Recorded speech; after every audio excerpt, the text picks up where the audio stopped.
সংকটাপন্ন অবস্থায় চিকিৎসকদের নিবিড় পর্যবেক্ষণে আছেন ইনকিলাব মঞ্চের ওসমান হাদি। শুক্রবার সন্ধ্যায় ঢাকা মেডিকেল থেকে এভার কেয়ার হাসপাতালে নেওয়া হয় তাকে।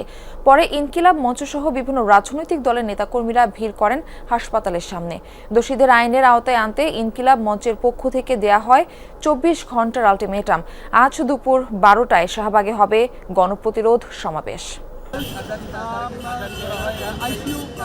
শুক্রবার সন্ধ্যায় ঢাকা মেডিকেল কলেজ হাসপাতালে অস্ত্রোপচার শেষে সংকটাপন্ন অবস্থায় রাজধানীর এভার কেয়ার হাসপাতালে নেওয়া হয় ওসমান হাদিকে। এদিন দুপুরে আততায়ীর গুলিতে গুরুতর আহত হন ইনকিলাব মঞ্চের মুখপাত্র ও ঢাকা ৮ আসনের সম্ভাব্য স্বতন্ত্র সংসদ সদস্য পদপ্রার্থী।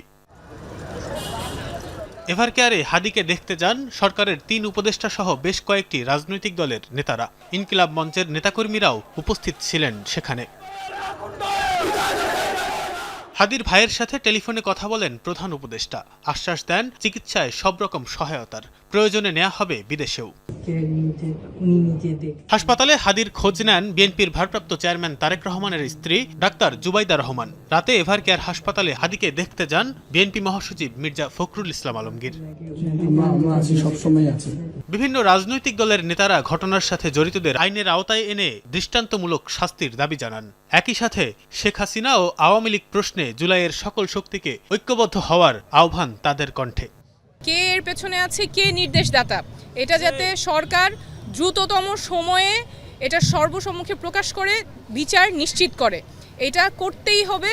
এবং আমরা এর আগ পর্যন্ত এটা নিয়ে কথা বলা বন্ধ করব না, মাঠ ছাড়ব না। যে ঘটনাটা আজকে ঘটলো, এটার দায় অনেক বেশি প্রশাসনের। তারা এই মেসেজটা পর্যন্ত দিতে পারে যে আপনি আপনার প্রতি অ্যাটাক হইতে পারে, তাহলে তারা সেটা ফিরানোর ক্ষমতা রাখে।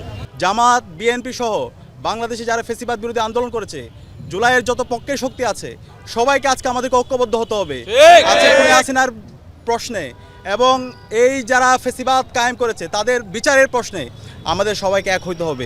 পরে জরুরি সংবাদ সম্মেলনে আগামী 24 ঘন্টার মধ্যে দোষীদের শনাক্ত করে আইনের আওতায় আনার দাবি জানায় ইনকিলাব মঞ্চ। জানান নিবিড় পর্যবেক্ষণে আছেন ওসমান হাদি। উন্নত চিকিৎসার জন্য হাদিকে বিদেশে পাঠানোর দাবি নেতাদের। ডাক্তাররা তাকে নিবিড় পর্যবেক্ষণে রেখেছেন। প্রয়োজনে চার্টার্ড বিমান করে তাকে চিকিৎসা গ্রহণের জন্য অতি দ্রুত বিদেশে পাঠানো হোক। আমরা কোনোভাবেই শুনতে চাই না যে ওসমান হাদিকে যে গুলি করেছে সে অন্য কোনোভাবে মারা গেছে। আমরা জানতে চাই আইন শৃঙ্খলা বাহিনী তাকে গ্রেফতার করবে এবং এর পিছনে কারা কারা রয়েছে তাদেরকে খুঁজে বের করবেন। আমরা 24 ঘন্টার আলটিমেটাম দিচ্ছি।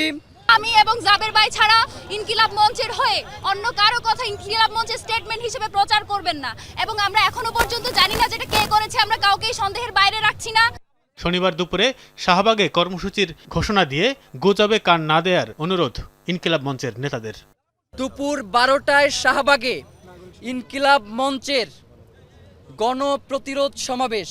তানফির সিদ্দিক টিপু, যমুনা নিউজ, ঢাকা।